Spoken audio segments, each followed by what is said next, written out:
Isang magiliw at taos-pusong pagbati sa inyong lahat, mga minamahal naming tagapakinig. Narito na naman ang inyong lingkod, handang magbukas ng panibagong aklat ng buhay, isang salaysay na susubok sa tibay ng ating mga puso. Sabi nila, ang pinakamalaking laban ay hindi nasusukat sa lakas ng katawan, kundi sa tapang ng kalooban. Ngunit paano kung ang pinakamatapang na puso ay nakatago sa loob ng isang munting dibdib? Halina't pakinggan natin ang kwento ni Liwayway, isang kwentong magpapatunay na ang katotohanan ay kayang bigkasin kahit ng pinakamaliit na tinig. Ang amoy ng bagong saing na kanin at pritong galunggong ang laging sumasalubong kay Liwayway sa tuwing uuwi siya mula sa eskwela. Iyon ang amoy ng kanyang tahanan, isang maliit na barong-barong sa dulo ng baryo mapayapa, kung saan ang tanging yaman nila ay ang pagmamahalan nilang mag-ama. "Tay, andito na po ako," masiglang bati ni Liwayway habang inilalapag ang kanyang gamit na bag sa nag-iisang silya. Ngumiti si Ambo, ang kanyang ama, habang naghahain sa kanilang munting hapagkainan. Kita sa mukha nito ang pagod mula sa maghapong paglilinis sa malaking mansyon ng mga Roxas del Mundo. Ngunit ang pagod na yon ay laging napapawi sa isang ngiti lang ng kanyang anak. "Sakto ang dating mo, anak. Halika na't kumain na tayo," malambing na sabi ni Ambo. Habang kumakain sila sa ilalim ng nag-iisang bumbilya na nagsisilbing ilaw ng kanilang buong bahay, may inilabas si Ambo mula sa kanyang bulsa. Isang maliit na supot na papel. "Para sa'yo, aking munting bituin," sabi niya, at iniabot ito kay Liwayway. Nagniningning ang mga mata ng bata nang buksan niya ito. Isang simpleng hair clip na hugis bituin. Hindi ito mamahalin, ngunit para kay Liway, ito ang pinakamagandang regalo sa buong mundo. Agad niya itong isinuot sa kanyang buhok. "Salamat po, tatay. Ang ganda-ganda po," tuwang-tuwang sabi ni Liway, sabay yakap ng mahigpit sa kanyang ama. "Paglaki ko po, tatay, ako naman po ang bibili ng maraming gamit para sa inyo. Aalagaan ko po kayo." Natawa si Ambo, isang tawang puno ng dalisay na kaligayahan. Sa mga sandaling iyon, sapat na ang lahat. Ang kanilang simpleng buhay ay perpekto. Ngunit ang kapayapaan ay marupok. Isang malakas na kalabog sa kanilang pinto ang biglang bumasag sa kanilang katahimikan. Bago pa man sila makatayo, bumukas ito ng malakas at pumasok ang dalawang unipormadong gwardiya. Kasunod, ang isang binatang nakaputing polo, si Miguel Roxas del Mundo. Arogante, ang tindig nito, puno ng galit ang mga mata. "Ambo!" sigaw ni Miguel. Ang kanyang boses ay umalingaw-ngaw sa kanilang maliit na espasyo. "Nasaan ang kwintas ng mama? Alam kong ikaw ang kumuha." Nagulat si Ambo. Napatayo siya. Ang kanyang mukha ay puno ng pagkalito. "Sir Miguel? Ano pong kwintas? Wala po akong kinukuha. Huwag ka nang magsinungaling." Humakbang si Miguel palapit. Ang kanyang mukha ay isang pulgada na lang ang layo kay Ambo. "Ang diamond necklace ni Mama. Naglinis ka sa kwarto niya kaninang umaga at pagkatapos noon ay nawala na. Ikaw lang ang tao doon." Nanginginig na umiling si Ambo. "Sir, Diyos ko po, hindi ko po magagawa iyon. Baka po nailagay lang sa ibang lugar ng senyora." "Magnanakaw." Malakas na sampalang dumapo sa pisngi ni Ambo. Napahiyaw si Liwayway. "Tatay!" Napatakbo siya para yakapin ang binti ng kanyang ama. Ang kanyang maliliit na mata ay puno ng takot habang nakatingin kay Miguel. Mula sa labas, sa bintana ng isang mamahaling itim na kotse, nanonood ang isang babae. Si Senyora Imelda Roxas del Mundo. Ang kanyang mukha ay walang emosyon. Ang kanyang mga mata ay malamig na parang yelo. Habang pinagmamasdan ang kaguluhan, hindi man lang niya kailangang bumaba ng sasakyan. Ang kanyang presensya lamang ay sapat na para magbigay ng bigat sa bawat salitang binibitawan ng kanyang anak. Patawarin niyo po ako, Sir Miguel, pero nagkakamali po kayo. Pagmamakaawa ni Ambo, ang luha ay nagsimulang mamuo sa kanyang mga mata. Lumuhod siya sa maruming semento. Mahirap lang po kami, pero hinding-hindi po kami magnanakaw. Pinalaki po ako ng mga magulang ko na may takot sa Diyos. Ngunit ang mga salita niya ay walang halaga. Dumating ang 2 pulis na kasunod ni na Miguel. Walang tanong-tanong, walang investigasyon. Ang salita ng isang Roxas del Mundo ay batas. Dalhin niyo na yan, utos ni Miguel.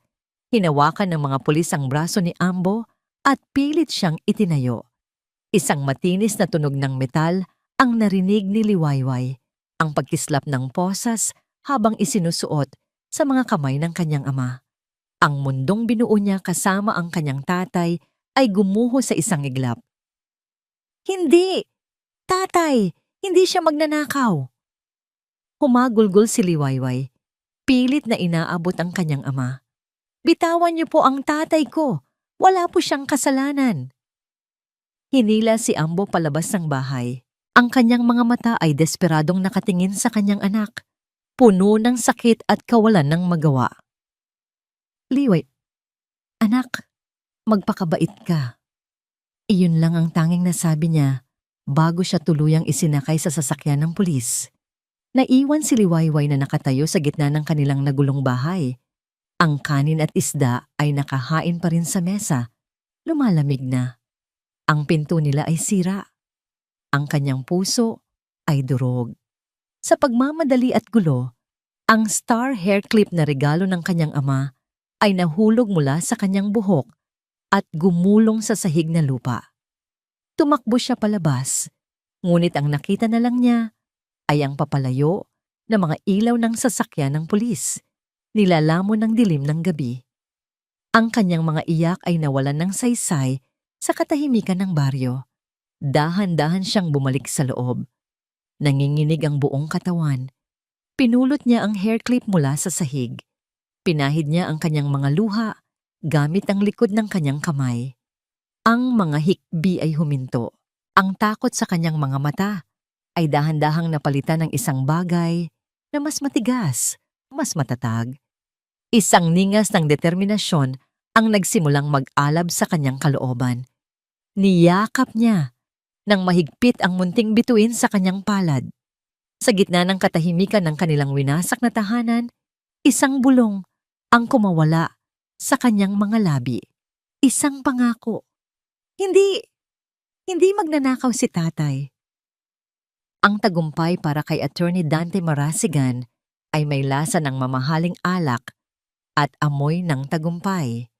Nakaupo siya sa isang malambot na leather couch sa pinakapribadong sulok ng The Apex, isang rooftop bar kung saan ang mga usapan ay kasing presyo ng mga inumin. Katatapos lang ng isang malaking kaso, ang kliyente niya, isang mayamang negosyante na inakusahan ng pandaraya, ay malaya na ngayon. Hindi dahil sa inosente ito, kundi dahil si Dante, ang abogado nito. Hindi ko alam kung paano mo ginawa yon, attorney. You are a magician, sabi ng kanyang kliyente, si Mr. Chua, habang itinaas ang kanyang baso. Isang matipid na ngiti lamang ang isinukli ni Dante. It's not magic, Mr. Chua. It's a performance, and the court is my stage. Kinuha niya ang sariling baso, pinaglaruan ng likido sa loob. Para sa kanya, ang hustisya ay hindi bulag. Ito ay isang laro na may mga patakaran, at ang nananalo ay ang siyang pinakamagaling maglaro o ang may pinakamalaking pambayad. Biglang nag-vibrate ang kanyang telepono sa ibabaw ng lamesa. Nag-flash sa screen ang pangalan, Aling Cora, kaso ng lupa. Isa sa mga pro bono case na napilitan lang siyang tanggapin para sa imahe ng kanyang law firm. Sa isang pindot, pinatay niya ang tawag at binalik sa bulsa ang telepono. May mas mahahalagang bagay siyang dapat asikasuhin. Sa isang malaking flat screen TV na nakasabit sa pader ng bar, umere ang panggabing balita.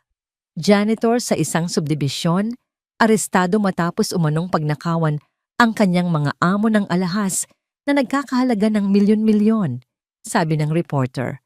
Ipinakita ang kuha kay Ambo habang sa pilitang isinasakay sa mobileng pulis. Ang muka ay gusot sa pagkalito at takot. Tik-tits, mahinang sabi ni Dante habang umiinom. Kawawang nilalang. Laging ang mga maliliit na isda ang unang nalulunod sa dagat ng mga pating. Narinig siya ni Mr. Chua. Sa tingin mo, attorney, may pag-asa pa siyang makalaya? Nagkibit balikat si Dante. Lahat ay may pag-asa kung may pambayad ka sa pag-asang yon. Para sa kanya, si Ambo ay isa lamang numero. Isa na namang istatistika sa isang sistemang matagal na niyang itinigil na paniwalaan. Tapos na ang usapan. Itinaas niya ang kanyang baso para sa isa pang tagay. Habang nagpapakasasa si Dante sa kanyang tagumpay, si Liwayway naman ay nilalamon ng kawalan ng pag-asa. Mag-isa niyang nilakad ang daan patungo sa presinto kung saan dinala ang kanyang ama. Ngunit hindi siya pinapasok. Bawal ang bata dito.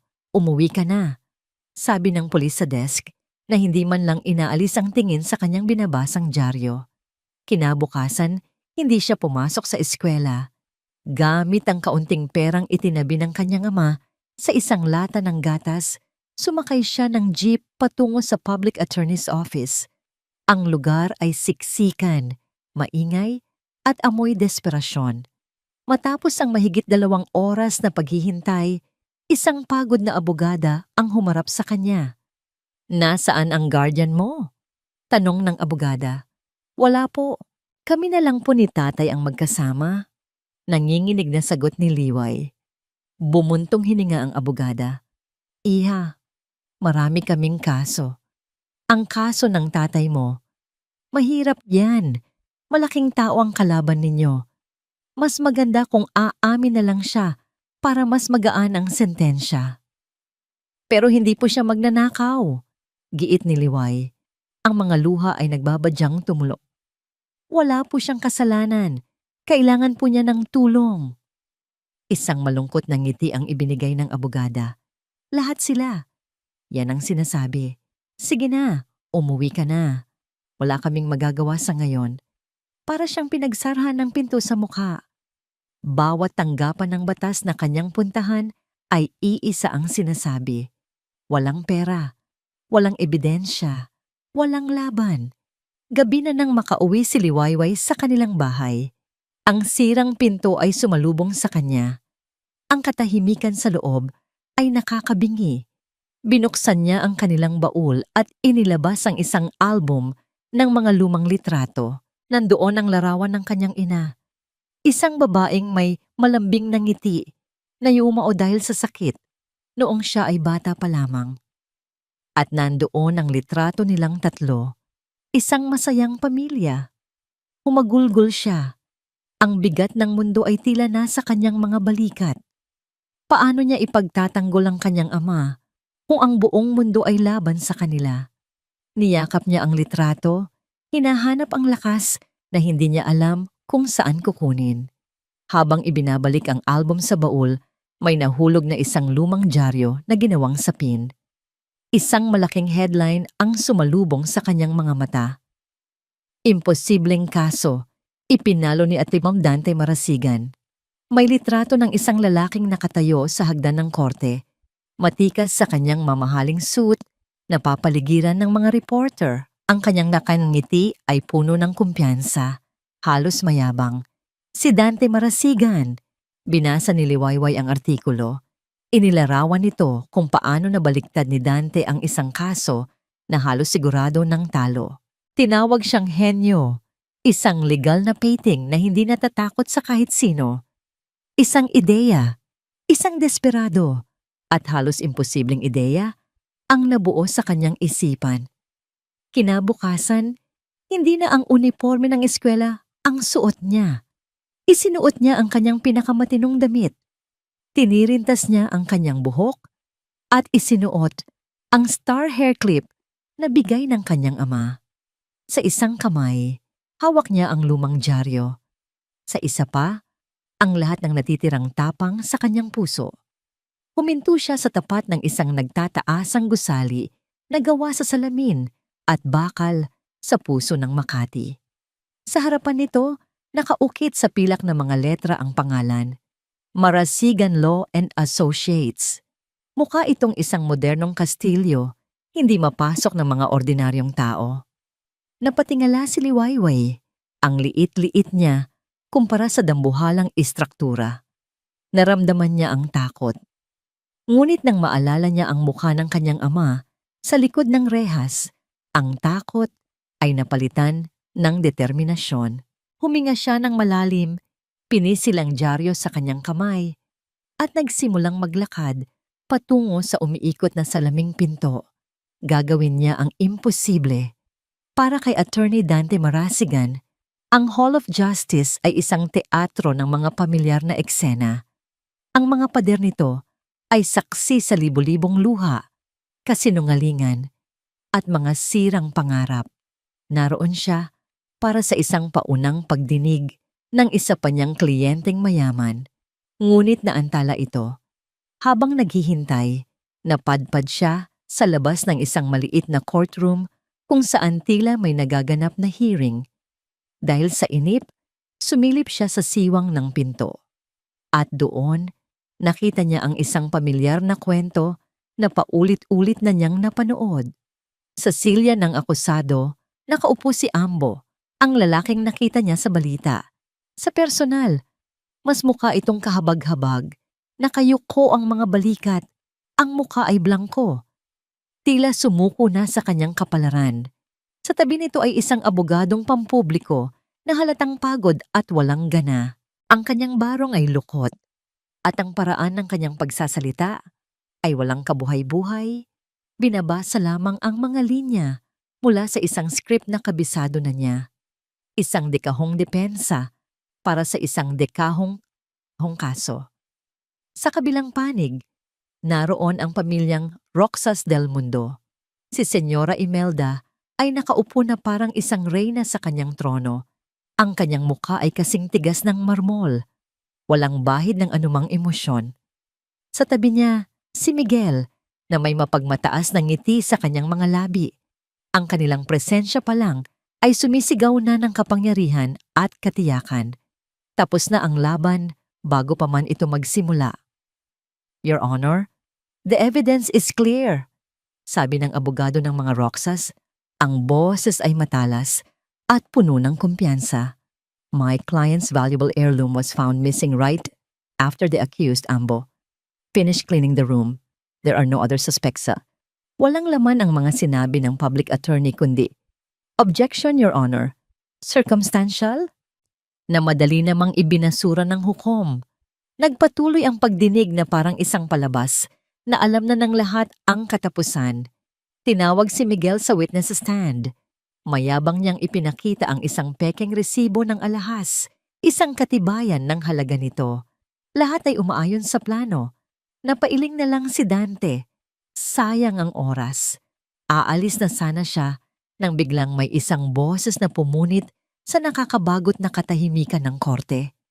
Isang boses na maliit, nanginginig, ngunit puno ng determinasyon. Hindi po totoo yan. Lahat ng mga ulo ay lumingon sa pinanggalingan ng sigaw. Mula sa likurang hanay ng mga upuan para sa publiko, isang batang babae ang tumayo. Si Liwayway. Ang kanyang mga mata ay namumula sa pag-iyak ngunit nag-aalab sa galit. Ang kanyang mga kamay ay nakakuyom sa magkabilang gilid. Ang star hair clip sa kanyang buhok ay tila isang maliit na piraso ng liwanag sa madilim na silid.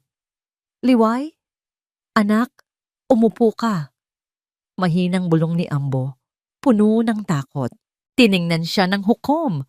Ang kanyang mga kilay ay magkasalubong. Order in the court! Who is this child? Ngunit hindi natinag si Liwayway. Humakbang siya pasulong. Ang kanyang tingin ay diretso sa hukom, sa mga Roxas, sa buong sistemang handa ng kumitil sa buhay ng kanyang ama. Ako po ang anak niya, sabi ni Liwayway. Ang kanyang boses ay lumalakas sa bawat salita. At nagsisinungaling po sila. Mabuting tao po ang tatay ko. Hindi po siya magnanakaw. Young lady, this is not a playground. Saway ng hukom. You will be silent or I will have you removed. Bumagsak ang mga luha sa mga mata ni Liwayway, ngunit hindi ito luha ng pagkatalo. Ito ay luha ng matinding pagmamahal at nag-uumapaw na kawalang katarungan. Tumingin siya sa kanyang ama. Pagkatapos ay sa abogadong pampubliko na walang ginagawa at pabalik sa hukom. At sa sandaling iyon, sinabi niya ang mga salitang magpapabago sa lahat. Kung walang tutulong sa tatay ko, huminga siya ng malalim. Ang kanyang munting dibdib ay puno ng bigat ng buong mundo. Ako ang magiging abogado niya.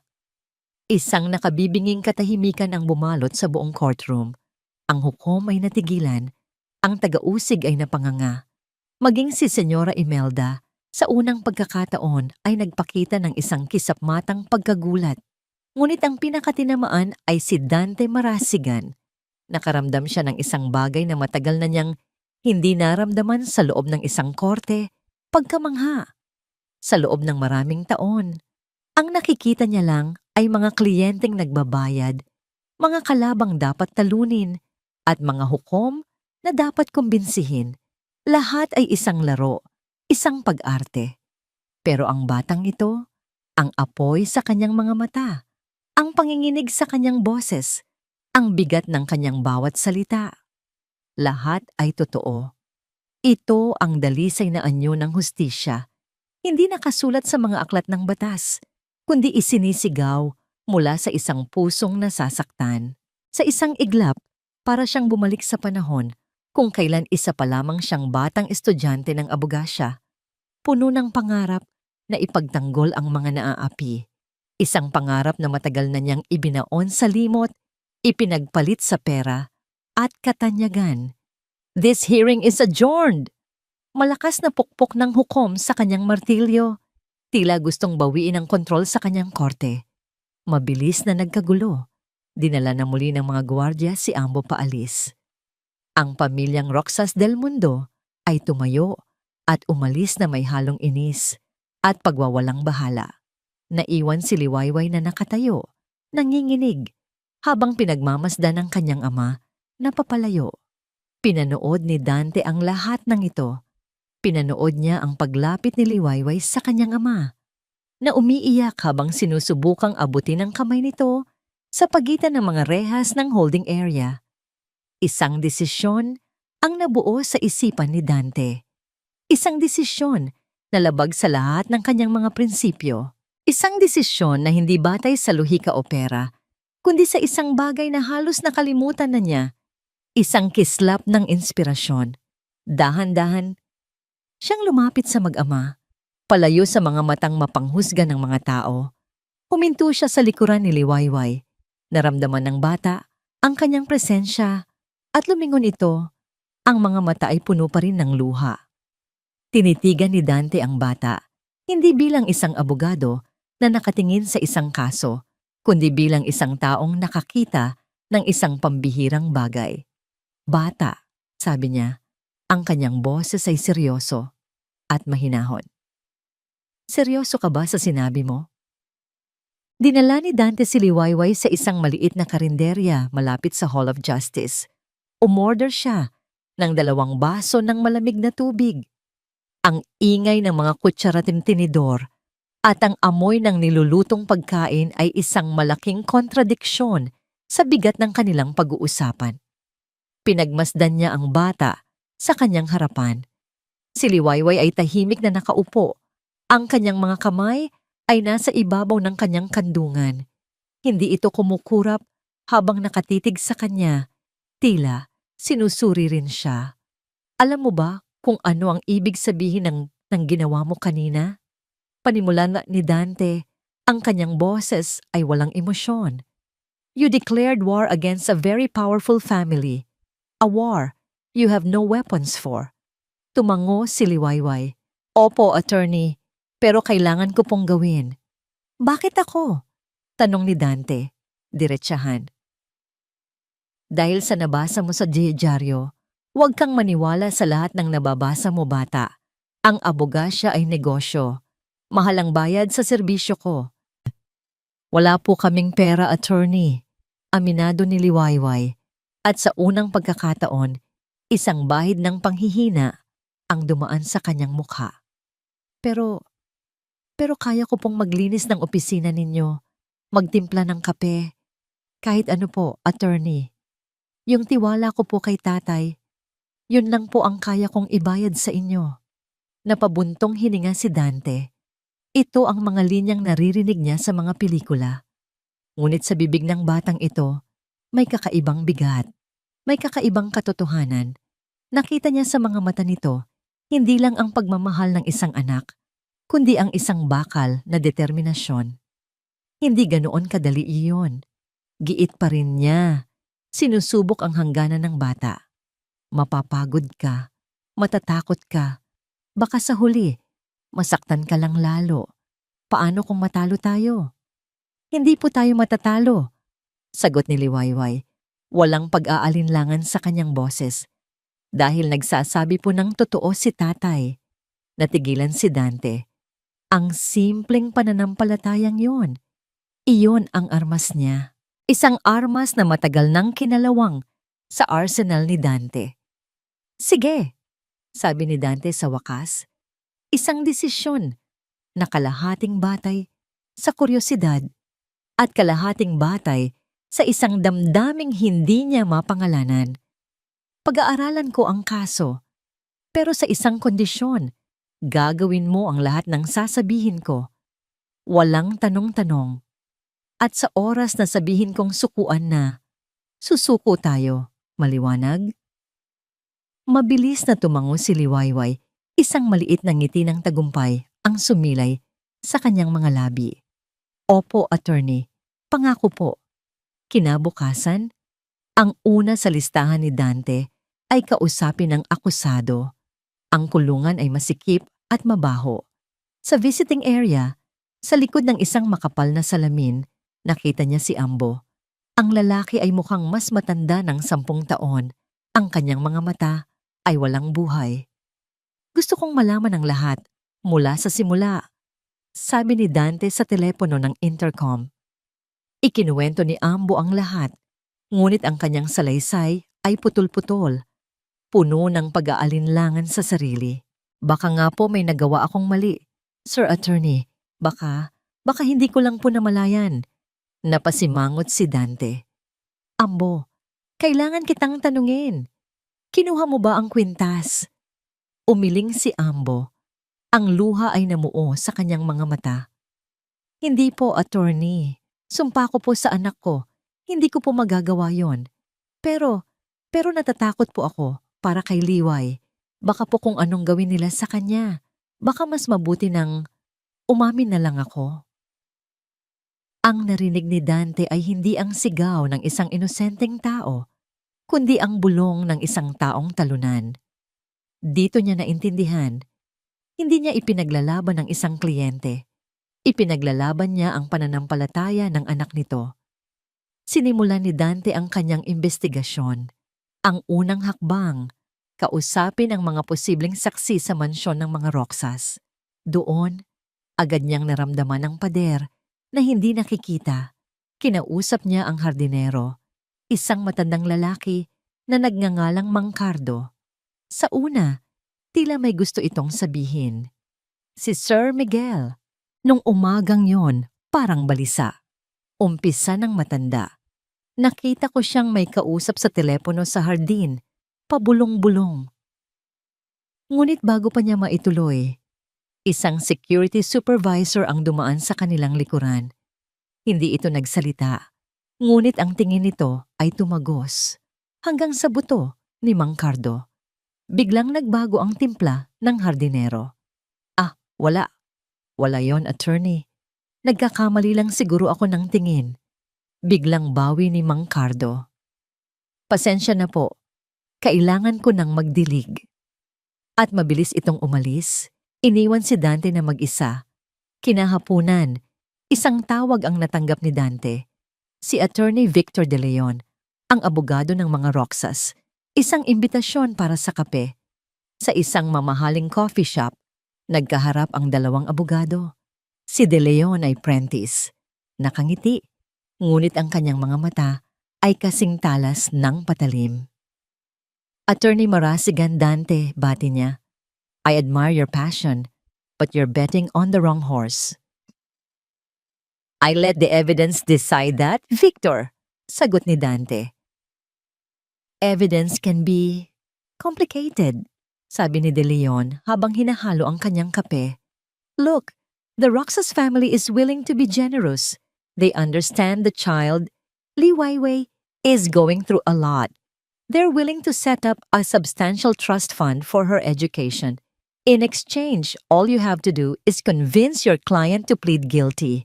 A shorter sentence, a secure future for the daughter. It's a win-win situation. Isang alok na nakabalot sa sutla, pero sa loob ay lason. Isang suhol. My client is innocent, maring sabi ni Dante, na wala ang nanggiti ni De Leon. Dante, you have a brilliant career. A spotless record of wins. It would be a shame to tarnish that with a very public, very messy loss against us. Isang janitor. Is he really worth your reputation? Gabi na nang makabalik si Dante sa kanyang opisina. Ang katahimikan at dilim ay tila nagpapabigat sa kanyang pag-iisip. Ibinagsak niya ang folder ng kaso ni Ambo sa kanyang mamahaling mesa. Ang takot sa mga mata ng hardinero, ang mayabang na alok ni De Leon, ang kawalan ng pag-asa sa mukha ni Ambo, ang hindi matinag na pananampalataya ni Liwayway. Ang lahat ng ito ay nagsasabi ng isang bagay. Hindi ito simpleng kaso ng pagnanakaw. May mas malaki, may mas madilim na bagay na itinatago ang pamilyang Roxas del Mundo. At handa silang gawin ang lahat para manatili itong nakatago. Ang kasong ito, na una niyang tiningnan bilang isang pampalipas oras o isang pagkakataon para sa media mileage, ay biglang naging isang personal na hamon. Kinabukasan, pagdating niya sa kanyang opisina, may isang ordinaryong brown envelope na nakapatong sa kanyang desk. Walang pangalan ng nagpadala. Walang return address. Pinuksan niya ito. Sa loob, isang piraso lang ng litrato. Hindi ito ebidensya. Hindi ito dokumento. Ito ay isang litrato ni Liwayway, kinunan mula sa malayo. Naglalakad siyang mag-isa. Pauwi mula sa eskwela, ang kanyang maliit na anino ay humahaba sa daan. Walang nakasulat na mensahe, pero hindi na kailangan. Ang kahulugan nito ay malinaw na malinaw. Isang babala. Ang litrato ni Liwayway ay parang isang piraso ng yelo na dumampi sa puso ni Dante. Ang unang reaksyon niya ay galit. Ang pangalawa ay takot. Hindi para sa kanyang sarili, kundi para sa batang walang muwang na idinadamay sa isang maruming laro. Ang pinakamadaling gawin ay ang umatras, sundin ang babala, kumbinsihin si Ambo na umamin, tanggapin ang alok ni De Leon, at protektahan si Liwayway. Iyon ang gagawin ng dating Dante Marasigan, ang abogadong pragmatiko na inuuna ang sariling kapakanan. Ngunit habang tinititigan niya ang litrato, ang munting figura ni Liwayway na buong tapang na naglalakad sa gitna ng papalubog na araw. Isang bagong damdamin ang nanaig. Isang matigas na pagsuway. Hindi na ito tungkol sa reputasyon. Naging personal na ito. Tinawagan niya si Liwayway at ipinagbili na magmula ngayon, ihahatid at susunduin na niya ito mula sa eskwela. Nagdahilan na lang siyang kailangan nila ng mas maraming oras para mag-usap tungkol sa kaso. Hindi na niya binanggit ang tungkol sa litrato. Ayaw niyang bigyan ng takot ang bata. Attorney, pasensya na po sa abala, sabi ni Liwayway kinabukasan habang sakay sila ng kotse ni Dante. Bahagi ito ng trabaho, maikling sagot ni Dante. Ngayon, gusto kong balikan natin ang lahat. Ang umaga kung kailan nangyari ang insidente. Anumang maliit na bagay na naalala mo, Kahit sa tingin mo ay walang kwenta, sabihin mo sa akin. Dinala niya si Liwayway sa isang maliit at tahimik na lugawan. Sa harap ng mainit na mangkok ng lugaw at tokwat baboy, tila mas naging komportable ang bata na magsalita. Kumuha si Dante ng isang notebook at ballpen. Naglalaro po ako sa labas ng bahay namin noon, attorney. Hinihintay ko po si tatay na umuwi galing sa mansyon. Simula ni Liwayway. Nakita ko po si Sir Miguel. Lumabas po siya ng gate nila. Anong ginagawa niya? May kausap po siya sa cellphone. Pabalik-balik po siya sa paglalakad. Tapos, parang galit po siya. Sinisipa-sipa niya yung mga bato sa daan. Itinalayo ni Dante. Balisa? Galit? Ano pa? Nag-isip ng malalim si Liwayway, ang kanyang noo ay nakakunot. Tapos po, may sinigaw po siya sa cellphone. Hindi ko po narinig lahat pero narinig ko po yung kailangan ko ng pera at bigyan mo pa ako ng isang araw. Pagkatapos po noon, pumasok na po siya ulit sa loob. Parang po natatakot siya. Isang mahalagang detalye. Ang motibo ng pagnanakaw ay laging pera. Ngunit paano kung ang nagnanakaw ay hindi ang mahirap na janitor, kundi ang mayamang tagapagmana? Magaling, Liway. Magaling yan. Sabi ni Dante at sa unang pagkakataon, may bahid ng sinserong paghanga sa kanyang boses. Inutusan niya si Liwayway na iguhit ang layout ng mansyon base sa mga kwento ng kanyang ama. Sa isang puting paper napkin, iginuhit ng bata ang mga kwarto, ang hardin, ang garahe. Ang kanyang memorya ay matalas. Ang kanyang mga detalye ay malinaw.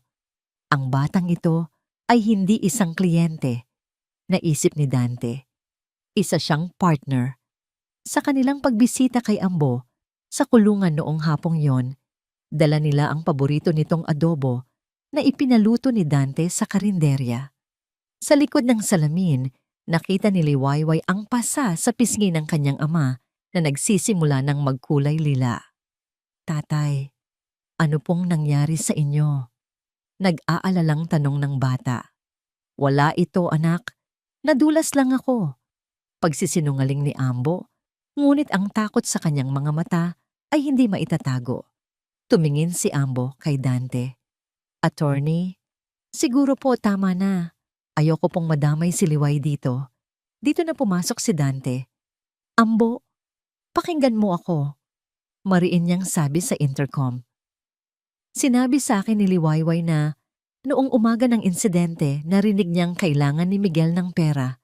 May naalala ka ba tungkol dyan? Nag-isip si Ambo. Ang takot sa kanyang mukha ay napalitan ng pagkalito. Pera? Opo, attorney. Naalala ko po. Habang naglilinis po ako sa garahe, lumapit po sa akin si Sir Miguel. Nagtanong po siya. Nagtanong ng ano? Sabik na tanong ni Dante. Nagtanong po siya kung may alam daw po ba akong sanglaan na malapit dito. Yung hindi daw po masyadong nagtatanong. Para kay Dante, ang mga salita ni Ambo ay parang kulog. Ito na. Ito ang sinulid na magdudugtong sa lahat ng piraso ng puzzle.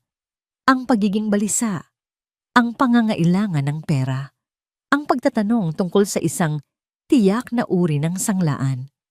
Ambo, sigurado ka? Opo, attorney. Siguradong sigurado po ako. Pagkatapos ng kanilang pagbisita, habang nasa biyahe pa uwi, ang katahimikan sa loob ng kotse ni Dante ay nabasag ng mahinang hikbi. Napatingin siya kay Liwayway. Umiiyak ito habang nakatingin sa labas ng bintana. Dahil po sa akin kaya nasasaktan si tatay, bulong nito. Kung hindi na lang po ako nagpumilit. Inihinto ni Dante ang sasakyan sa gilid ng daan. Humarap siya sa bata. Liwayway, pakinggan mo ako. Sabi niya, ang kanyang boses ay mas malumanay kaysa karaniwan. Ang tatay mo ay nasasaktan, hindi dahil sa'yo.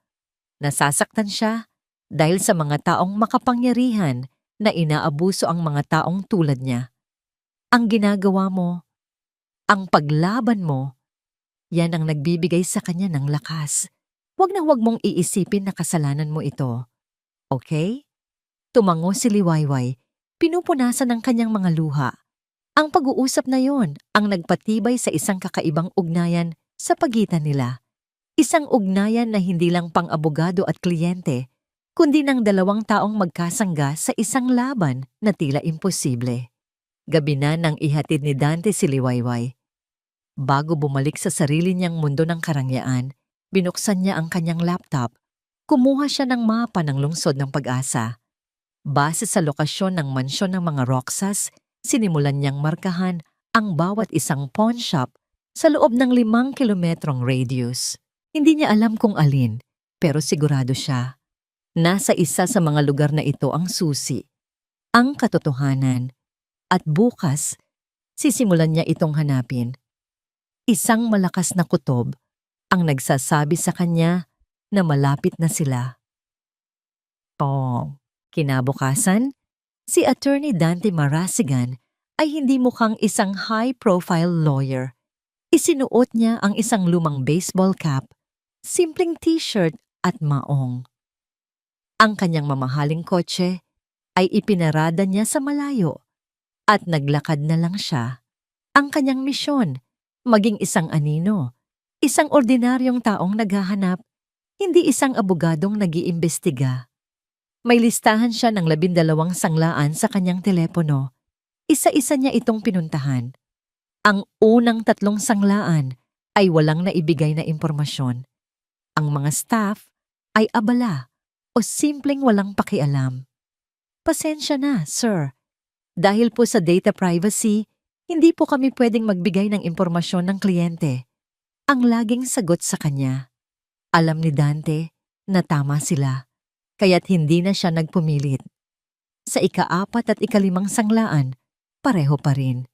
Pakiramdam niya ay naghahanap siya ng isang karayom sa gitna ng malawak na dayuhan. Ang pag-asa niya ay unti-unting nauubos kasabay ng pagtaas ng sikat ng araw. Nagsimula siyang mag-isip kung tama ba ang kanyang teorya. Baka isa lang itong malaking pag-aaksaya ng oras. Pagod at medyo pinanghihinaan na ng loob, pumasok siya sa ika-6 na lugar sa kanyang listahan. Pag-asa Pawn Shop. Isang maliit na pwesto na nakatago sa isang eskinita, malayo sa pangunahing kalsada. Ang salaming bintana nito ay maalikabok at ang rehas na bakal ay medyo kinakalawang na.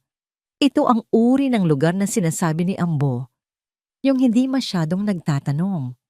Sa loob, isang matabang lalaki na may makapal na salamin ang nagbabasa ng dyaryo sa likod ng rehas. Siya lang ang tao roon. Magandang tanghali po, bati ni Dante. Ano ang kailangan natin? Tanong ng lalaki. Si Mang Tony, na hindi man lang inaangat ang kanyang tingin. Naglabas si Dante ng isang litrato mula sa kanyang wallet. Hindi litrato ni Miguel, kundi litrato ng kwintas, isang malabong kuha mula sa isang lumang society magazine kung saan suot ito ni Senyora Imelda. Manong, may nagbenta o nagsanla po ba sa inyo ng ganitong klaseng alahas nitong mga nakaraang linggo? Tanong ni Dante. Sinubukan niyang gawing kaswal ang kanyang tono. Hinahanap ko lang po. Pamana pa kasi ng lola ko yan, ninakaw sa amin. Gumawa siya ng isang kwentong kapani-paniwala. Sa wakas, ibinaba ni Mang Tony ang kanyang dyaryo at sinipat ang litrato. Tumingin siya kay Dante mula ulo hanggang paa. Maraming nagsasanla dito, boss. Hindi ko matatandaan lahat. Alam ni Dante na ito na ang pinakakritikal na bahagi. Kailangan niyang laruin ng tama ang kanyang mga baraha. Naiintindihan ko po, sabi ni Dante. At naglabas siya ng 2 bagong-bagong 1,000 piso mula sa kanyang wallet at ipinatong sa counter. Pero baka po kung sakaling maalala ninyo, malaking tulong po yan. Para lang po mahanap ko na. Kahit bayaran ko pa po ulit para mabawi. Tumingin si Mang Tony sa pera. Pagkatapos ay kay Dante. Ang kanyang mga mata ay nag-aalinlangan. Delikado yan, boss. Baka ako pa ang mapahamak. Walang mapapahamak, Manong. Gusto ko lang malaman kung dumaan dito. Sabi ni Dante. Ang kanyang boses ay mahinahon, ngunit may diin. Kung oo, aalis na ako. Kung hindi, aalis na rin ako. Ganoon lang kasimple. Nag-isip ng malalim si Mang Tony. Kinuha niya ang pera at inilagay sa ilalim ng cash drawer. Teka lang, sabi niya at pumasok sa isang maliit na kwarto sa likod. Ang bawat segundong lumipas ay parang isang oras para kay Dante. Ang tibok ng kanyang puso ay dumadagundong sa kanyang dibdib. Ito na ba yon? Pagbalik ni Mang Tony, wala siyang dalang anuman.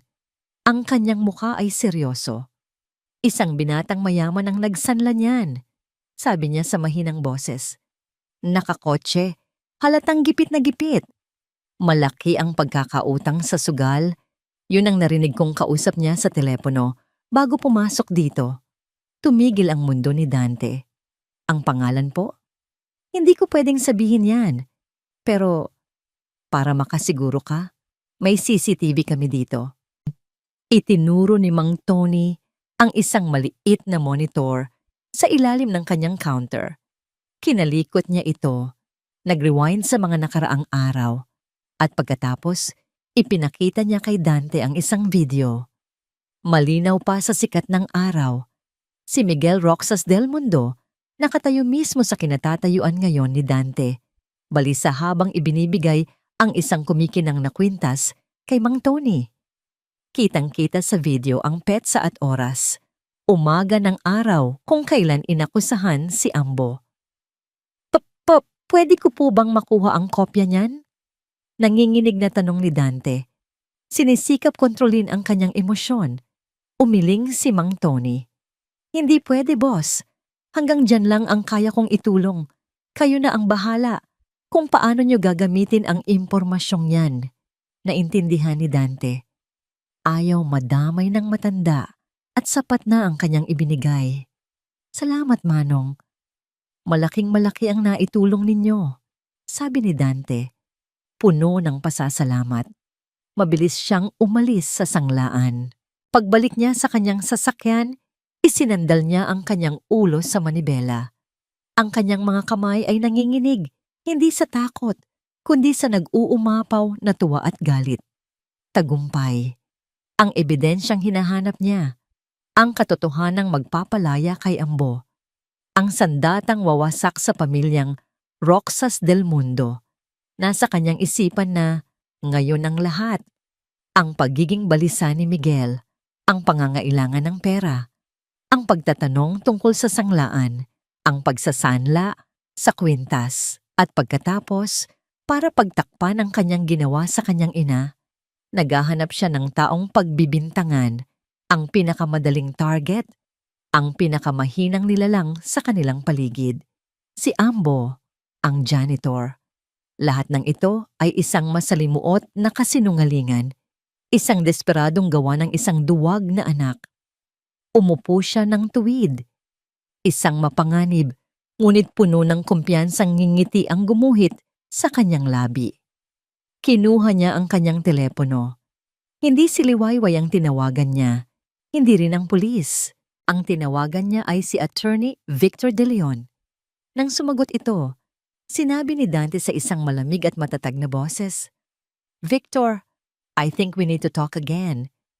This time, let's talk about your client, Miguel, and his gambling habits. Isang sandali ng katahimikan ang sumunod sa kabilang linya. Alam ni Dante na nakuha na niya ang kanilang atensyon. Checkmate. O baka naman, simula pa lang ng mas delikadong laro. Inaasahan ni Dante na matataranta si Victor De Leon. Inaasahan niya ang isang tawag para sa isang sikretong pag-uusap, isang alok ng mas malaking pera, isang desperadong pagtatangkang ayusin ang gulo. Ngunit hindi iyon ang nangyari. Ang sumunod na araw ay binalot ng isang nakakabinging katahimikan. Walang tawag mula kay De Leon. Walang anumang senyales mula sa kampo ng mga Roxas. Ang katahimikang yon ay mas nakakabahala kaysa sa anumang banta. Para itong kalmado bago ang isang malakas na bagyo. Ang bagyo ay dumating sa anyo ng isang imbitasyon. Hindi mula sa abogado, kundi mula mismo kay Senyora Imelda Roxas del Mundo.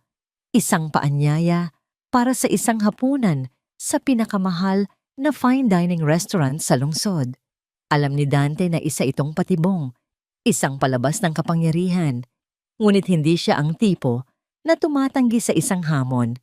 Dumating siya sa restaurant, suot ang kanyang pinakamagandang suit. Ang reyna ay naghihintay sa kanya sa isang pribadong lamesa na papaligiran ng karangyaan. Attorney Marasigan, thank you for coming. Bati ni Senyora Imelda. Ang kanyang boses ay kasing lamig ng puting alak sa kanyang baso. Walang bakas ng pagkabalisa sa kanyang mukha. Senyora, tugon ni Dante. Umupo siya nang hindi inaalis ang kanyang tingin sa babae. I will be direct, attorney. I know what you think you found, sabi ni Imelda. And I am here to tell you that it means nothing. A video of your son pawning the very necklace he claimed was stolen? I think that means everything. Kalmadong sagot ni Dante. Isang matipid na ngiti ang sumilay sa labi ni Senyora Imelda. Isang niyam ng ngiting hindi umabot sa kanyang mga mata. My son is a foolish boy. Mahilig siyang tumaya at kung minsan ay natatalo. He made a mistake. A stupid, reckless mistake. But that doesn't change the fact that your client is a thief. Perhaps he stole it, and my son, in his desperation, found it and pawned it. The narrative can be flexible.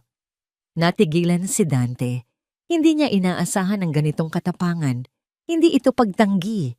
Ito ay pagbaluktot sa katotohanan ayon sa kanilang kagustuhan. The pawn shop owner is a witness, giit ni Dante. Is he? Tanong ni Imelda. Tila nag-aaliw. People can be unreliable.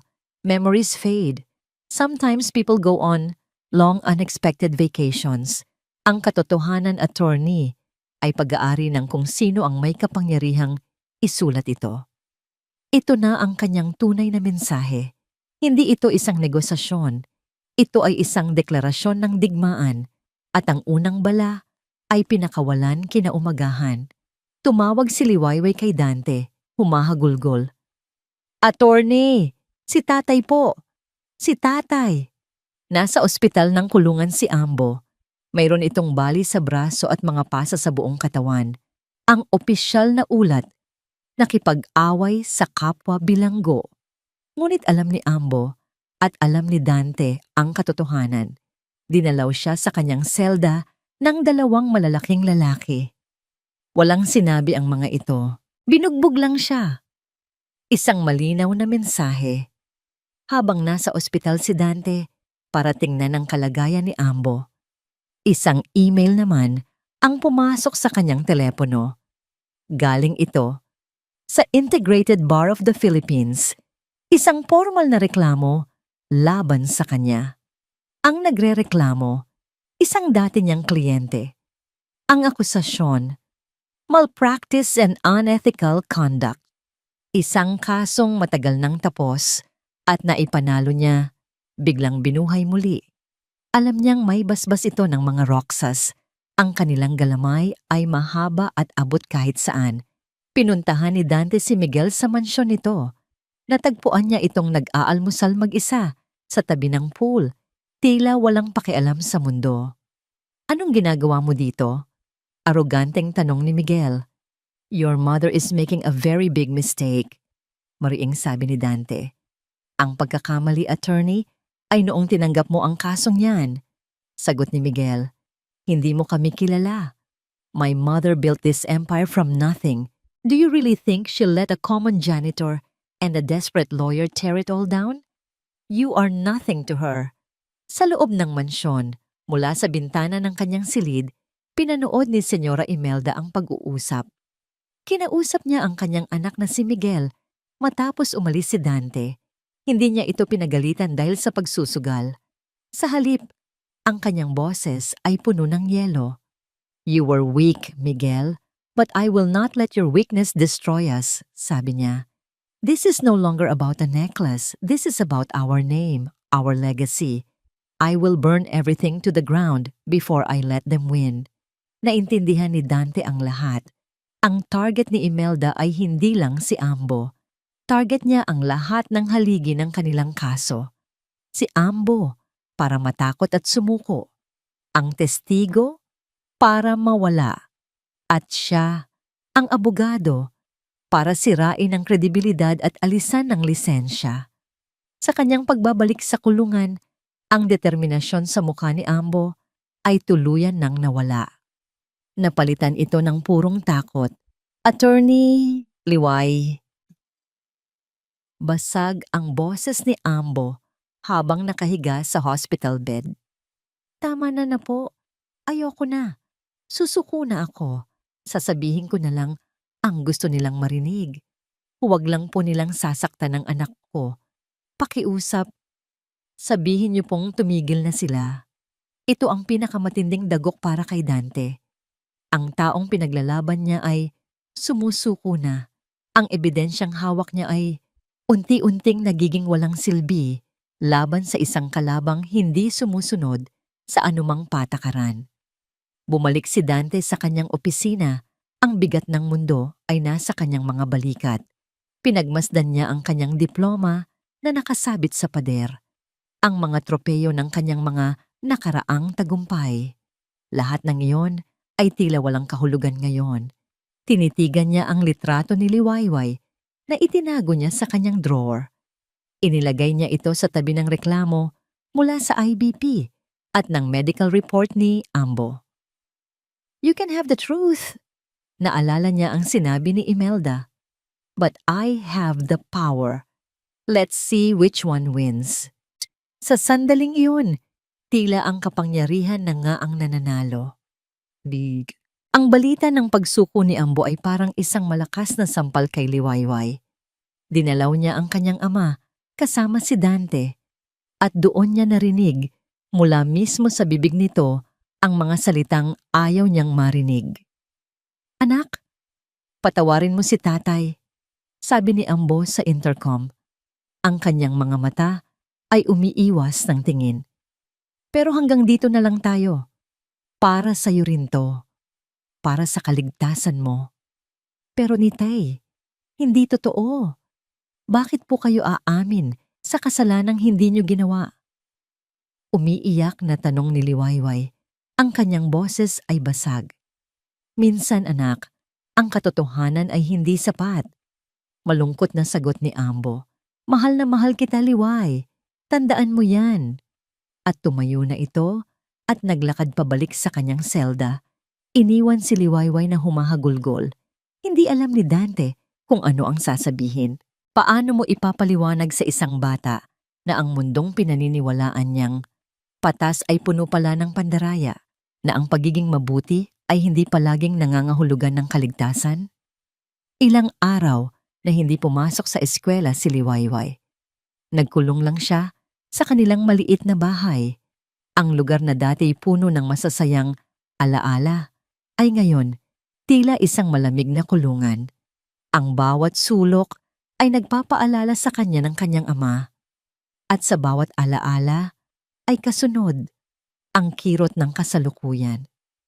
Isang hapon, habang nakaupo sa sahig at walang magawa, na pagdesisyunan niyang maglinis, kailangan niyang ilibang ang sarili kahit sa panandalian lang. Habang inaayos niya ang mga gamit sa isang lumang baul na kahoy, ang tanging mamahaling bagay na naiwan sa kanila, muli niyang nakita ang album ng kanilang pamilya.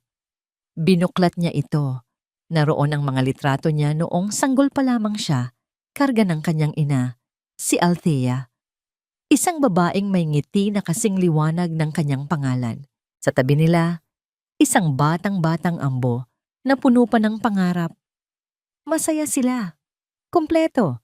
Sa ilalim ng album, may isa pang bagay. Isang maliit, kulay rosas na diary. Ang takip nito ay medyo kupas na. Ito ang diary ng kanyang ina. Dati na niya itong nakita, ngunit hindi niya pinansin dahil sa tingin niya ay mga sulat lang ito ng pag-ibig para sa kanyang ama. Dahil sa wala ng ibang magawa, pinuksan niya ito. Ang mga unang pahina ay puno na nga ng masasayang kwento. Ang kanilang pag-iibigan ni Ambo ang kanilang kasal, ang kanyang pagbubuntis. Ngunit habang lumilipas ang mga pahina, nagbabago ang tono. Nagsimula ng magsulat ang kanyang ina tungkol sa kanyang trabaho bilang isang kasambahay sa mansyon ng mga Roxas del Mundo. Nakakatakot si Senyora Imelda. Ang kanyang mga mata ay parang laging nakamasid, laging nanghuhusga. Pakiramdam ko ay isa lang akong langgam sa kanyang paningin. Mabait naman si Sir, ang asawa ni Senyora, ngunit lagi siyang wala. Si Miguel naman ay isang batang laki sa layaw, walang ginawa kundi utusan kami. Nagpatuloy sa pagbasa si Liwayway. Karamihan ay mga ordinaryong salaysay ng isang kasambahay, hanggang sa marating niya ang isang entry na may petsang halos 1 taon bago pumanaw ang kanyang ina. Ang sulat kamay nito ay nanginginig. Isang gabi, hindi ako makatulog. Bumaba ako para uminom ng tubig. Narinig ko silang nag-aaway sa library. Si Senyora at si Sir, isang malakas na sigawan. Narinig ko ang pangalan ng isang babae at ang salitang aksidente. Nagtago ako sa likod ng kurtina. Sabi ni Sir, "Hindi ko na kaya ang konsensya ko, Imelda. Kailangan nating sabihin ang totoo." Sumagot si Senyora, "Manahimik ka. Walang makakaalam.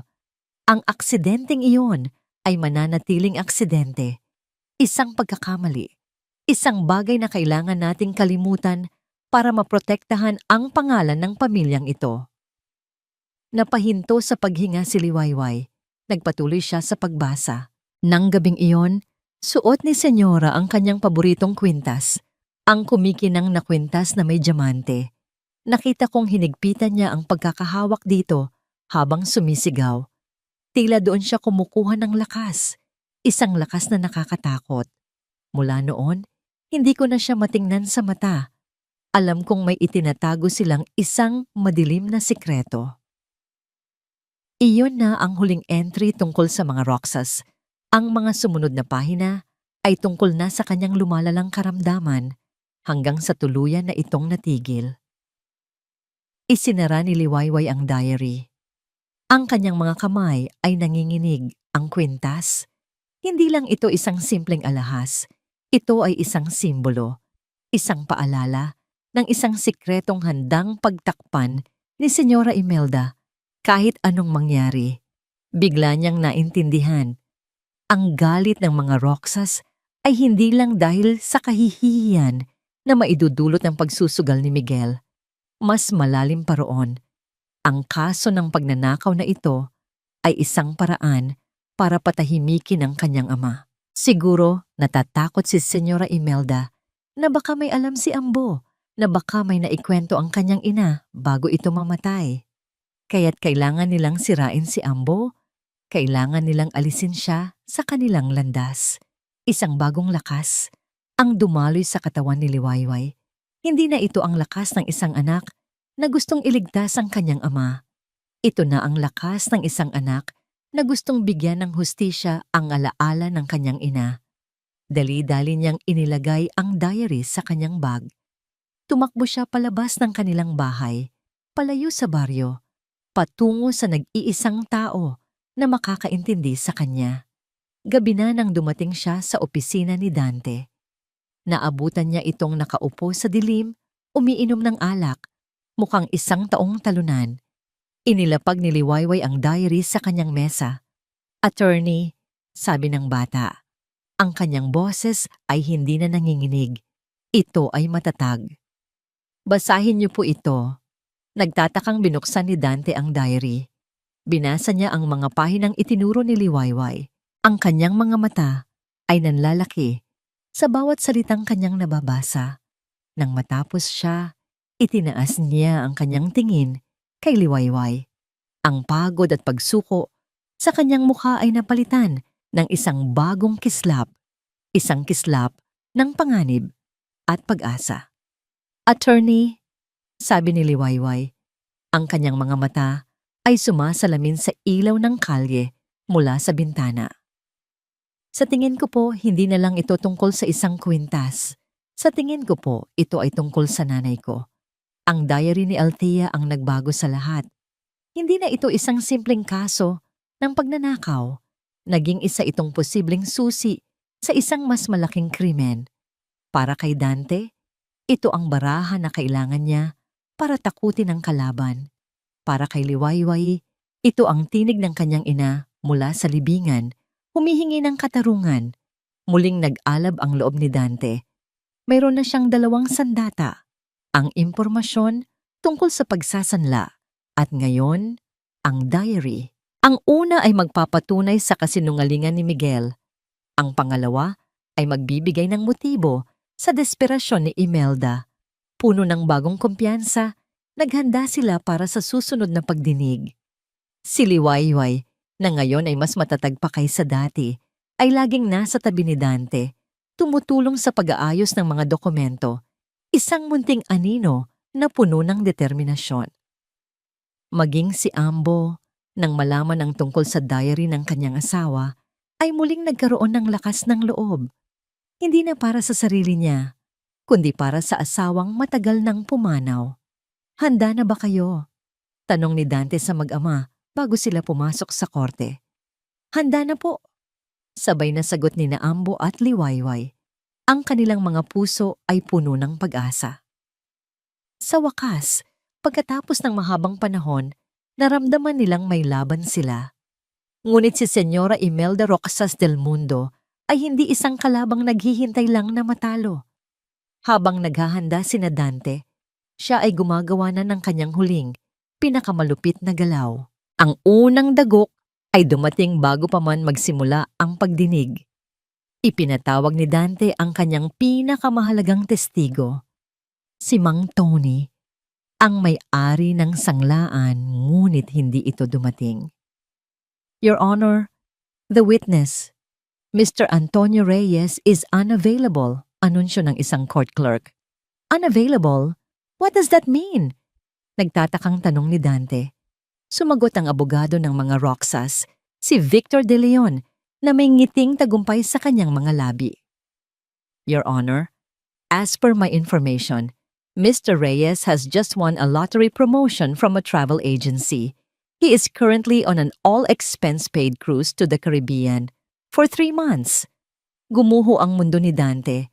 Isang lottery promotion, isang malinaw na kasinungalingan. Binili nila ang kanyang testigo. Pinalayo. Tinanggal sa laro. Ang kanyang ebidensya tungkol sa pagsasanla ay naging walang silbi kung walang taong magpapatunay dito. No matter. Bulong ni Dante sa sarili, pinipilit na maging kalmado. Nariyan pa ang diary. Nang pagkakataon na niyang magpresenta ng ebidensya, buong kumpiyansa niyang inilatag ang diary ni Althea sa mesa ng hukom. Your Honor, this is the diary of the accused's late wife, Althea. It contains entries that will provide a powerful motive for why the Roxas family would go to such lengths to frame my client. Pero handa na rin si De Leon para dito. Tumayo siya, puno ng pekeng pag-aalala. Objection, Your Honor. Malakas niyang sabi. With all due respect to the deceased, this is hearsay of the highest order. Ang sino mang nagsulat nito ay wala na rito para patunayan ang kanyang mga sinabi. Maaaring ito ay katang-isip lamang, isang kwento na sinulat ng isang taong may sama ng loob sa kanyang mga amo. It has no evidentiary value. It's inadmissible. Tiningnan ng hukom, isang lalaking matagal nang may utang na loob sa pamilyang Roxas, ang diary. Pagkatapos ay tumingin siya kay Dante. The objection is sustained, sabi ng hukom. Ang kanyang boses ay walang emosyon. Attorney Marasigan, this is a court of law, not a library of fiction. The diary will not be admitted as evidence. Isang malakas na, hindi! Ang gustong isigaw ni Liwayway, ngunit pinigilan siya ni Dante. Iyon na. Ang huling dagok. Sa isang iglap, ang 2 sandatang pinanghahawakan nila ay naging abo. Ang testigo ay nawala. Ang diary ay ibinasura. Wala na silang kahit ano. Nakatayo si Dante sa gitna ng courtroom, ngunit pakiramdam niya ay nasa gitna siya ng isang gumuguhong gusali. Tiningnan niya si Senyora Imelda. Nakaupo lang ito, kalmado. Ang kanyang muka ay parang isang maskarang hindi matinag. Panalo na siya, at alam niya iyon. Naiwan silang hubad sa gitna ng laban. Pagkatapos ng pagdinig, habang ibinabalik si Ambo sa holding cell, wala nang masabi si Dante para pagaanin ang loob nito. Wala na ring luha si Liwayway. Napalitan ito ng isang blangkong pananahimik, isang pagtanggap sa isang malupit na katotohanan. Lumapit sa kanila si Attorney De Leon, ang kanyang muka ay puno ng pekeng pakikiramay. "I'm sorry it had to be this way, Dante," sabi niya. "Sinabi ko naman sa'yo, you were betting on the wrong horse." Pagkatapos ay lumingon siya kay Liwayway. "Kawawang bata. But this is a good lesson for you. Sa totoong buhay, hindi laging nananalo ang bida." Umalis si De Leon. Iniwan silang tatlo sa kanilang pagkatalo. Tiningnan ni Liwayway ang kanyang ama sa likod ng rehas. Sa unang pagkakataon, hindi niya alam kung ano ang sasabihin para bigyan ito ng pag-asa dahil maging siya ay wala nang makitang pag-asa. Ang liwanag na dala-dala niya sa simula ay tuluyan ng namatay. Ang huling anunsyo ng hukom ay umalingaw-ngaw sa kanilang mga babipos sa mga isipan. "Final verdict will be rendered tomorrow morning." Kinagabihan, sa opisina ni Dante, ang dalawa ay nakaupo sa katahimikan. Ang hangin ay puno ng bigat ng kanilang nalalapit na pagkatalo. Ang lahat ng kanilang pinaghirapan, ang lahat ng kanilang isinakripisyo ay nauwi sa wala. "Ginawa natin ang lahat, Liway." Basag ni Dante sa katahimikan. Ang kanyang boses ay pagod. Pero minsan, hindi talaga sapat. Tumingin si Liwayway sa labas ng bintana, sa mga ilaw ng syudad na tila mga bituing napakalayo at hindi abot kamay. "May bukas pa po, attorney." Bulong niya. Ngunit kahit siya ay hindi na sigurado sa kahulugan ng kanyang sinasabi. Sa kabilang dako ng syudad, itinaas ni Senyora Imelda ang kanyang baso ng alak. Tapos na ang laban. Ang kanyang mga sikreto ay mananatiling sikreto. Ang kanilang pangalan ay mananatiling malinis. Ang hustisya ay natalo. All is lost. Ang umaga ng huling paglilitis ay dumating na parang isang executioner. Ang langit ay kulay abo, tila nakikidalamhati sa nalalapit na hatol. Sa loob ng courtroom, ang hangin ay mabigat. Bawat isa ay alam na kung ano ang magiging kahihinatnan. Ito ay isang formalidad na lamang. Pumasok sina Dante at Liwayway na may mabigat na mga balikat. Wala nang pag-asa sa kanilang mga mata, tanging ang pagtanggap na lang sa isang laban na hindi nila kayang ipanalo. Naupo sila sa tabi ni Ambo na mas mukha pang kalmado kaysa sa kanila. Tila natanggap na nito ang kanyang kapalaran. Sa kabilang panig, ang mga Roxas ay naroon. Suot ang kanilang pinakamagagandang damit. Si Senyora Imelda ay isang reyna na naghihintay sa kanyang koronasyon. Si Miguel ay mayabang na nakangiti, panalo na sa kanyang isipan. Nagsimula ang huling bahagi ng pagdinig. Walang bagong ebidensya, walang bagong testigo. Si Dante, sa kanyang closing argument, ay hindi na nag-abala pang maglatag ng mga teknikalidad. Sa halip nagsalita siya mula sa puso. "Your Honor, members of the jury," panimula niya. Ang kanyang boses ay pagod, ngunit puno ng damdamin. "Today, we are not just judging a man. We are judging a system. A system where power can silence the truth, where money can buy freedom, and where the innocent are sacrificed to protect the guilty." Wala na po akong ebidensyang material na maipipresenta. Inalis na po nila ang lahat ng yon sa amin. Tumingin siya sa pamilyang Roxas, ngunit ang katotohanan ay hindi nawawala. Nagtatago lamang ito, naghihintay, at kahit anong mangyari sa araw na ito, ang katotohanan ay mananatili. Si Ambo ay isang mabuting ama na walang ibang ginawa kundi ang magtrabaho ng marangal para sa kanyang anak. At ang anak na yon, tumingin siya kay Liwayway. Ay narito ngayon, nawasak ang paniniwala sa katarungan, ngunit hindi ang pagmamahal sa kanyang ama. Kayo na po ang bahalang humusga. Umupo si Dante. Ang kanyang talumpati ay maganda, ngunit alam ng lahat na ito ay isang huling hininga na lamang. Tinawag sa witness stand si Miguel Roxas del Mundo para sa kanyang huling pahayag. Puno ng kumpiyansa, inulit niya ang kanyang mga kasinungalingan. Napakasakit po para sa aming pamilya, sabi niya na may peking panginginig sa boses. Ang kwintas na yon ay hindi lang alahas, ito ay alaala ng aking yumaong lola. Ang pagnakawan ka ay masakit na, pero ang pagnakawan ka ng isang taong pinagkatiwalaan mo, yan po ang pinakamasakit sa lahat. Habang nagsasalita si Miguel, si Liwayway ay nakatitig lang sa sahig. Ayaw na niyang makita ang pag-arte nito. Ang kanyang paningin ay nakapako sa nag-iisang bagay na nagbibigay sa kanya ng kahit kaunting koneksyon sa kanyang ama, ang star hair clip na suot niya. Ang huling regalo bago gumuho ang kanilang mundo. Isang bituin, isang maliit na bituin, at biglang isang alaala ang pumasok sa kanyang isipan na parang kidlat. Isang bagay na kinuwento sa kanya ng kanyang ina noong bata pa siya, isang gabi habang tinitingnan nila ang mga bituin sa langit. Anak, sabi ni Althea noon, alam mo ba, yung paboritong kwintas ni Senyora, may sikreto yan. Ano po yon, nanay?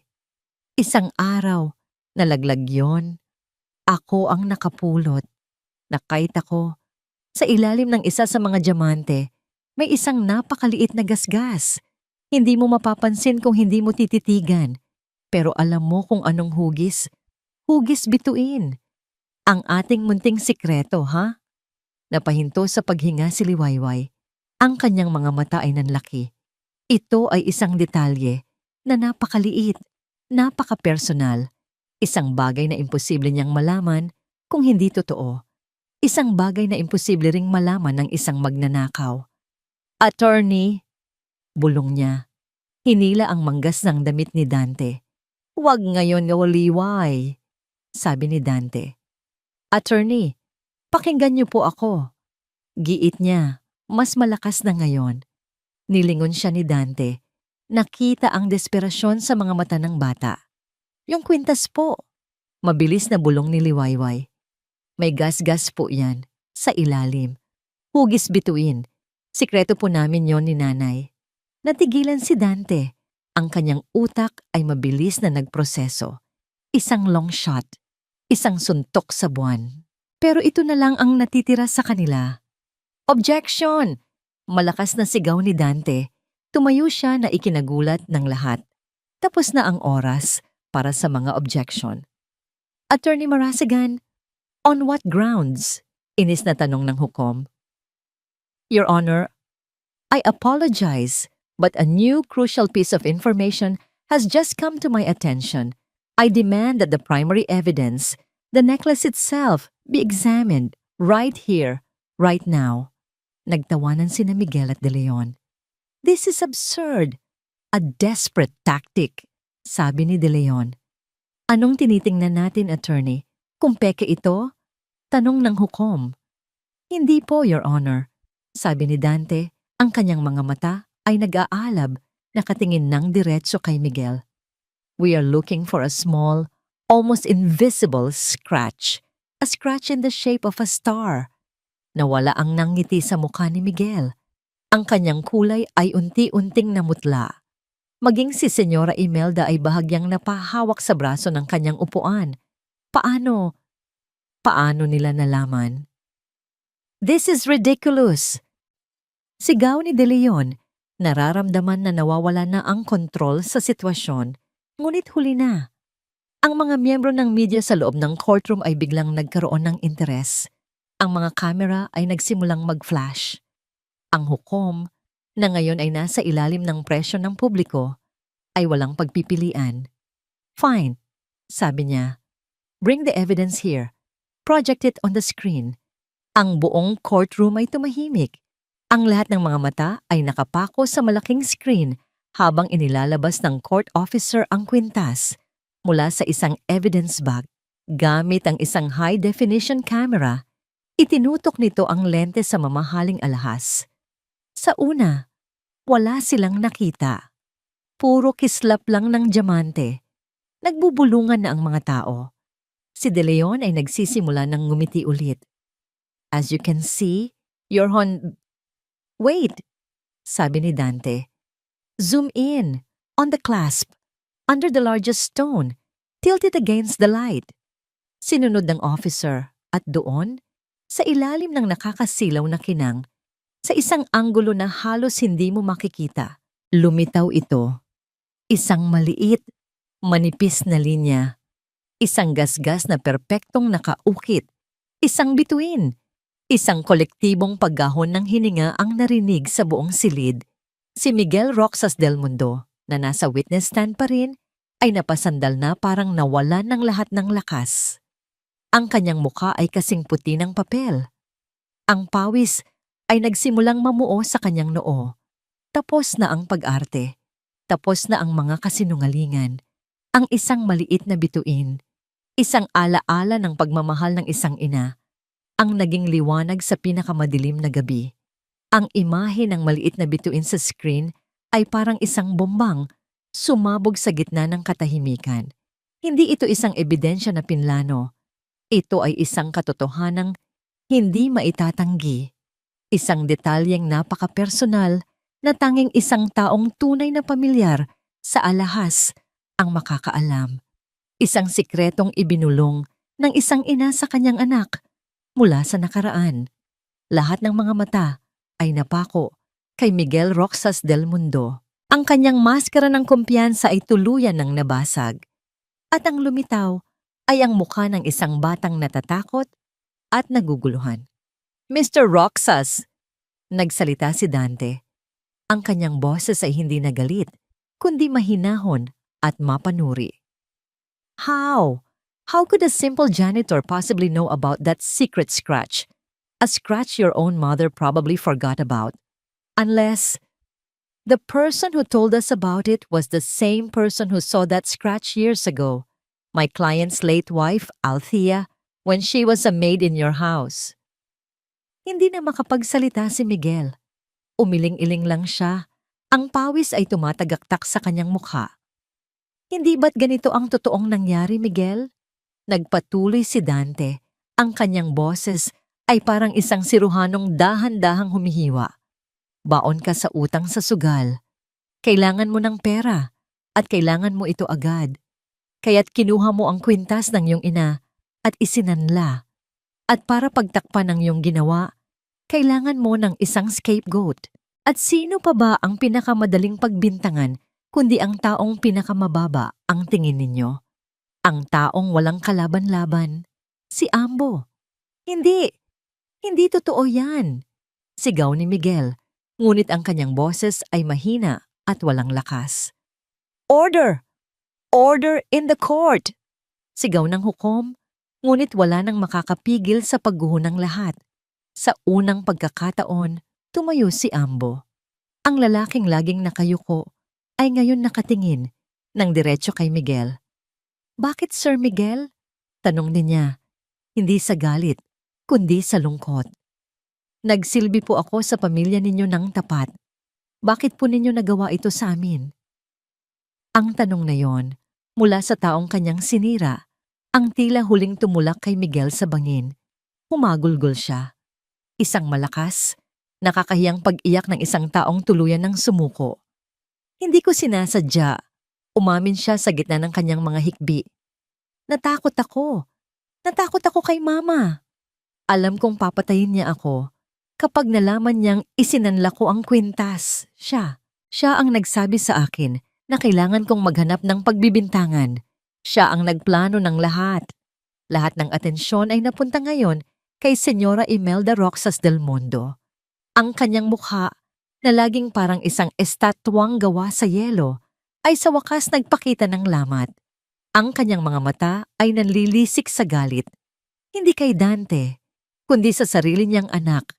Dahil sa kahinaan nito, ang buong courtroom ay sumabog sa kaguluhan. Ang mga reporter ay nagsisigawan. Ang mga kamera ay walang tigil sa pag-flash. Ang kastilyong binuo ng kasinungalingan ng mga Roxas ay gumuho sa isang iglap. Agad na ibinaba ng hukom ang kanyang martilyo. This court finds the accused, Ambo, not guilty. 3 salita. Ngunit para kina Ambo at Liwayway, ito ang pinakamagandang musikang narinig nila sa buong buhay nila. Nagyakapan ang mag-ama sa gitna ng courtroom.